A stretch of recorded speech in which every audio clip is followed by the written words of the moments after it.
बाल मुड़ा लेने से कोई चाणक्य नहीं बन जाता, और दाढ़ी रखा लेने से कोई रविन्द्रनाथ टैगोर नहीं बन जाता, अब भारत माता की जय कहने से कोई सरदार भगत सिंह नहीं बन जाता। ममता बनर्जी को आप जानते हैं उन्होंने किससे लड़ा था? जहां की सत्ता वामपंथियों कई सालों से रही, उनको मार के फेंक दिया गया था ममता बनर्जी को। चाहे आप ट्रंप को उतार दीजिए नंदीग्राम में, फिर भी कुछ होने वाला नहीं है। निश्चित रूप से ममता जीत रही है और जीतेंगी। कि बंगाल की जनता रविन्द्रनाथ टैगोर की है, बंकिम चटर्जी की है। जनगण मन अधिनायक जय है, अधिनायक करता है जनगण मन। भारत भाग्य विधाता जिन्होंने भारत का भाग्य लिखा है, वो इनके सत्याग्रह आंदोलन में हम गिरफ्तार हुए, ऐसे जुल्मों में नहीं आने वाले, हार रही है। देर में परिणाम आए कोई बात नहीं, लेकिन बैलेट पेपर पर चुनाव होना चाहिए, ये पूरी जनता की मांग है। क्योंकि अगर जीतेंगे तो मैं पूरे विश्वास के साथ कह रहा हूं कि ईवीएम जिताएंगे। पूरे देश की जनता को पता लग चुका है कि नरेंद्र मोदी जी एक नंबर के झूठे प्रधानमंत्री हैं, जिनका ईवीएम पर इनका भी चाल चल जाता है। सत्ता जो है ना, शतरंज का खेल जो है, हर बार एक ही तो नहीं जीतता रहेगा ना। पश्चिम बंगाल में ममता बनर्जी अपना कुनबा बचा लेंगी या बीजेपी एक बार यहां कब्जा जमा लेगी? हमारे साथ बहुत सारे देश के रिटायर्ड सैनिक हैं जिन्होंने देश की सेवा की। इसके बाद से वो गाजीपुर बॉर्डर पर मौजूद है और यहां पर वो किसानों के साथ, उनके साथ कदमों से कदम मिला करके मौजूद है। हम इनसे ऐसे ही चंद सवाल लेते हैं पश्चिम बंगाल से जुड़ा हुआ। सर, आप यहाँ पर हैं, लेकिन नज़रें जो हैं आज इस कदर टेक्नोलॉजी आ गई है कि इंसान हर खबर पर अपनी नज़र रखता है। आप यहाँ पर देख रहे हैं पश्चिम बंगाल के अंदर कि चुनाव में ममता बनर्जी काफ़ी पीछे होती जा रही हैं, उनको पूरे बीजेपी ने घेर लिया है। क्या आपको लग रहा है पश्चिम बंगाल में ममता घिर चुकी हैं? नहीं नहीं, बिल्कुल नहीं। आपको कुछ साल पहले का कहानी याद होगा कि अरविंद केजरीवाल को भी पूरे बीजेपी ने घेर रखी थी, अकेला पड़ गए थे। आप देश के जितने बीजेपी के बड़े बड़े नेता थे दिल्ली में उतर चुके थे, लेकिन उसका परिणाम आपके सामने है और पूरे देश के सामने है। वही दशा यहाँ पर भी होगी। पूरे देश से बड़े बड़े नेता जा रहे हैं, लेकिन निष्कर्ष वही निकलेगा जो दिल्ली में निकला था। बाकी इनकी ईवीएम इनकी है, लेकिन काम आएगी नहीं।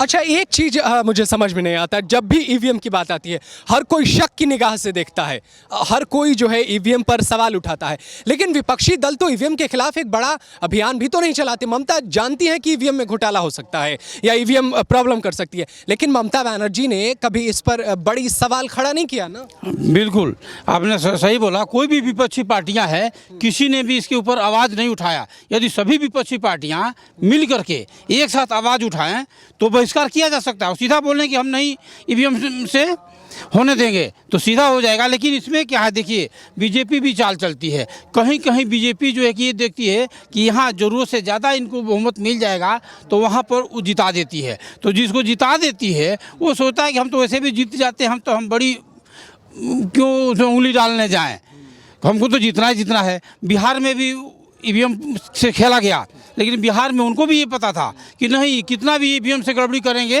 हम तो जीत ही रहे हैं। सवाल तो आप ऐसे कर रहे हैं, सवाल उठा रहे हैं, लेकिन मुझे बताइए 5 राज्यों में चुनाव हुआ अभी कुछ दिन पहले। मध्य प्रदेश के अलावा राजस्थान में हुआ, छत्तीसगढ़ में हुआ, 3-4 राज्यों में कांग्रेस वापस आ गई। तो आप कैसे सवाल खड़ा कीजिएगा कि ईवीएम गड़बड़ है? ऐसे सवाल खड़ा बिल्कुल, यही तो समस्या फंस जाता है।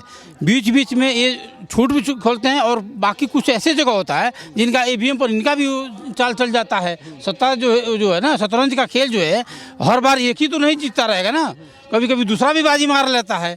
तो वही रीजन है। बाकी ईवीएम में गड़बड़ी तो है 100%। यहाँ पर बहुत सारे देश के पूर्व सैनिक, हम इनसे भी सवाल लेने की कोशिश करते हैं। सर, इन्होंने एक सवाल उठाया कि दिल्ली के अंदर जो हुआ, जो केजरीवाल के खिलाफ पूरे बीजेपी कुनबा जो है पड़ गया था हराने के लिए, लेकिन केजरीवाल जो है बाजी मार लिया। लेकिन एक चीज़ को नहीं भूलनी चाहिए, वो ये है कि बीजेपी ने केजरीवाल को भी हिंदू बना दिया था, मंदिर घुमा दिया था। एक बार फिर से ममता बनर्जी को भी तो मंदिर घुमा दे रही है बीजेपी। जी, जय हिंद। मैं मणिदेव चतुर्वेदी, रिटायर्ड बीएसएफ बनारस से। जोर जुल्म के टक्कर में संघर्ष हमारा नारा है। भारतीय लोकतंत्र की यही खूबसूरती है कि वो संघर्ष करती है, पूर्व में किया, आज भी कर रही है। निश्चित रूप से आप ईवीएम की बात करते हैं, मैं पूछना चाहता हूँ, जिस देश ने ईवीएम को बनाया वो ईवीएम का प्रयोग क्यों नहीं? आज विकसित देश ईवीएम का प्रयोग क्यों नहीं कर रहे हैं?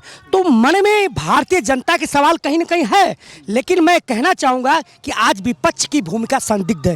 यहाँ तक मैं यूँ कहूँ कि आज विपक्ष है ही कहाँ भारत में, कहीं ना कहीं परिवारवाद पार्टी, कहीं व्यक्ति विशेषवाद पार्टी। तो आज भारतीय जनता पार्टी का मजबूत होना कहीं ना कहीं मजबूत विपक्ष का नहीं होना है। लेकिन ये मन में शंका है आज 130 करोड़ जनता उन सत्ता के जो लालची को छोड़ करके आज ये है कि क्यों नहीं, जो जिस देश ने बनाया उसने वो प्रयोग नहीं कर रही है, विकसित देश नहीं कर रहे हैं। तो निश्चित रूप से देर में परिणाम आए कोई बात नहीं, लेकिन बैलेट पेपर पर चुनाव होना चाहिए, ये पूरी जनता की मांग है, क्योंकि इसमें जो इलेक्ट्रॉनिक चीज़ है उसमें हैक किया जा सकता है। पश्चिम बंगाल में क्या लगता है, बीजेपी यहाँ टीएमसी का सुपड़ा साफ कर देगी या बच जाएगी टीएमसी? जी निश्चित रूप से मैं ये कहूँगा कि जहाँ तक मेरा आकलन है, मेरा निजी विचार है कि भारतीय जनता पार्टी कहीं भी ममता बनर्जी तृणमूल के आगे टिक नहीं रही है। अभी देखा 35 लोगों ने उनके सदस्यता से इस्तीफा दे दिया भारतीय जनता पार्टी से, उसके उम्मीदवार नहीं मिल रहे हैं जिस प्रकार से, तो कहीं ना कहीं बैकफुट पे है। बिल्कुल हल्ला करना, चिल्लाना, शोर मचाना आपका लाउड स्पीकर है, आपकी चैनल है, आपको वही कह रहे हैं जो सरकार कहना चाहती है, वो कथित चैनल दिखा रहे हैं।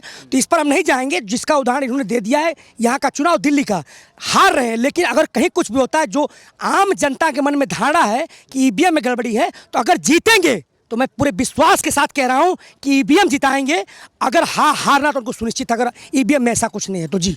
तो देख लीजिए, यहाँ पर पहले ही ये क्लियर हो गया है कि अगर बीजेपी पश्चिम बंगाल में जीतती है तो ईवीएम की जीत होगी। खैर वो अलग बात है, दो तारीख को पता चलेगा कि कौन जीतता है। लेकिन यहाँ पर बहुत सारे सैनिक हैं, हम इनसे पूछते हैं, सर पश्चिम बंगाल के अंदर जब बात होती है राजनीतिक दलों की, तो बीजेपी यहाँ पर कन्फ्यूज दिखती है। उन्होंने कई नेताओं को टिकट दिया, उन्होंने टिकट वापस कर दिया। फिर से एक मथुआ समाज के बड़े नेता है, उन्होंने इस्तीफा दे दिया है। तो क्या बीजेपी है पश्चिम बंगाल में वो खुद को स्थापित नहीं कर पा रही है?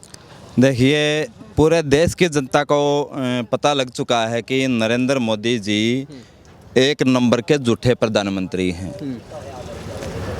तो देश की जनता अब किसी भी चीज़ के ऊपर विश्वास नहीं कर रही है। इसकी वजह से ये कितना भी जोर लगा लें, कितने भी गेम खेल लें, कितने भी षड्यंत्र रच लें, अब ये कामयाब नहीं हो सकते किसी भी कीमत के ऊपर, क्योंकि एक टाइम होता है कोई चीज़ ऊपर जाती है, फिर उसको नीचे भी आना पड़ता है।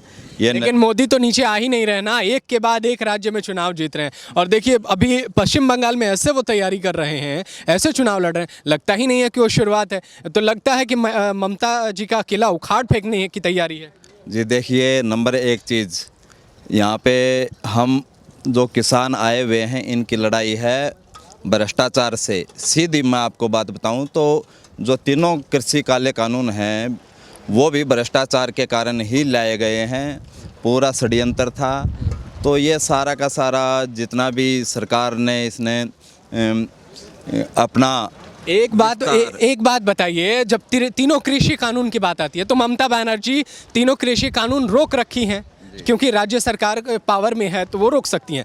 लेकिन अगर ममता को उखाड़ देंगे तो पश्चिम बंगाल के किसानों को भी तो इसी लपेटे में ले लिया जाएगा ना। ऐसा कुछ नहीं है। जनता अभी असली जो घुमा फिरा के बात करने का कोई फ़ायदा नहीं है।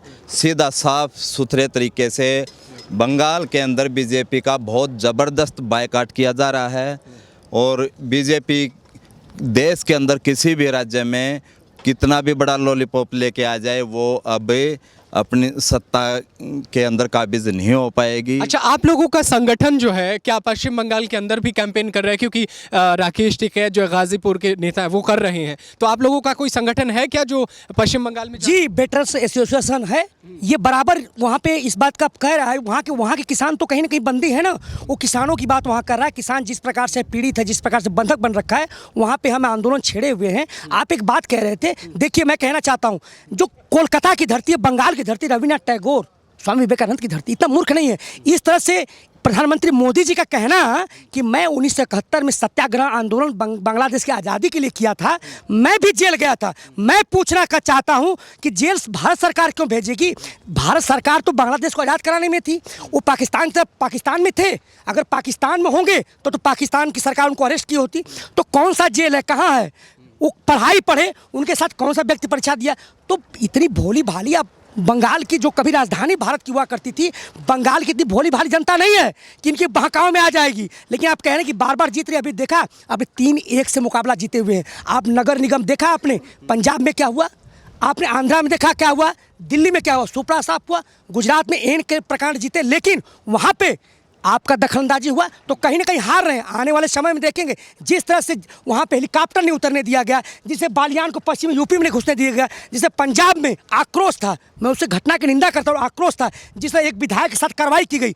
कहीं ना कहीं पूरा माहौल कश्मीर से कन्याकुमारी तक बन रहा है। और मैं फिर एक बार कर देना चाहता हूँ कि बंगाल की जनता स्वामी विवेकानंद की है, रविन्द्रनाथ टैगोर की है, बंकिम चटर्जी की है। जनगण मन अधिनायक जय है, अधिनायक करता है जनगण मन। भारत भाग्य विधाता जो ने भारत का भाग्य लिखा है, वो इनके सत्याग्रह आंदोलन में हम गिरफ्तार हुए, ऐसे जुल्म में नहीं आने वाले, हार रही है। आप तो सिर्फ इतना ही की बात कर रहे हैं कि उन्होंने सत्याग्रह में गिरफ्तारी होने की बात कर दी। वो तो बहुत पहले ये भी कह चुके हैं कि वो बचपन में मगरमच्छ पकड़ के लाते थे। जी, मैं कहना चाहता हूं कि बाल मुड़ा लेने से कोई चाणक्य नहीं बन जाता, और दाढ़ी रखा लेने से कोई रविन्द्रनाथ टैगोर नहीं बन जाता, अब भारत माता की जय कहने से कोई सरदार भगत सिंह नहीं बन जाता। निश्चित रूप से ये कलई उनकी खुल चुकी है।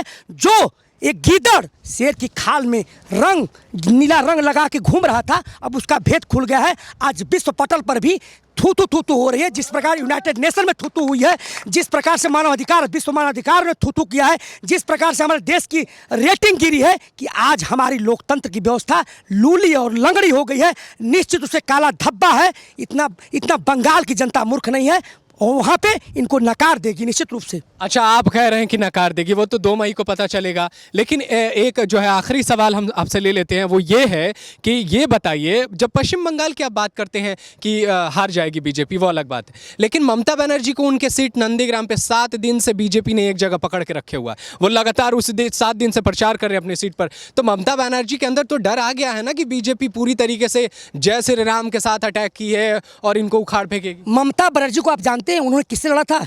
जहां की सत्ता वामपंथियों कई सालों से रही, उनको मार के फेंक दिया गया था ममता बनर्जी को, और लगा था उनको कि मर गई हैं। ममता बनर्जी वैसी नेता नहीं है, निश्चित रूप से जुझारू लीडर है। और ममता एक बहुत बड़ी दिग्गज वाली, दिल वाली है। वो इनके घेरने से नहीं घेरेगी। जब केजरीवाल अभी आंदोलन से निकले थे, ये नहीं डरे, तो ममता बनर्जी तो बहुत बड़ी चीज़ है, उसको अध्ययन किया जाए। ममता बनर्जी इनके जैसा उन्होंने वामपंथियों का अत्याचार सहा है, ऐसा तो भारतीय जनता पार्टी किसी ने सहा है। वो किसी भी मुकाबला करने के लिए, चाहे आप ट्रंप को उतार दीजिए नंदीग्राम में, फिर भी कुछ होने वाला नहीं है। निश्चित रूप से ममता जीत रही है और जीतेंगी। अगर हारेंगी तो मेरी आशंका है कि वो ईवीएम होगी। जी, बहुत बहुत शुक्रिया आपका हमसे बात करने के लिए। आप देख लीजिए तो यहाँ पर भी सियासी माहौल जो है तेज हो चुका है, लेकिन किसान का आंदोलन भी लगातार चल रहा है। किसान ऐसा नहीं है कि देश के तमाम मुद्दों पे अपनी बात रखता है, इसीलिए तो किसान के नेता लगातार अलग अलग राज्यों में प्रचार करने जा रहे हैं। तो इसीलिए हमने सोचा कि किसान जब ये बैठे हुए यहाँ पर, तो ये भी तो बताएं कि ये क्या सोच रहे हैं। तो आपने देखा, कैसा लगा आपको हमारा ये प्रोग्राम, आप हमें ज़रूर बताइएगा। देश और दुनिया की तमाम बड़ी खबरों को देखने के लिए, पढ़ने के लिए आप बने रहिए हमारे साथ। देखते रहिए DS4 न्यूज़। नमस्कार।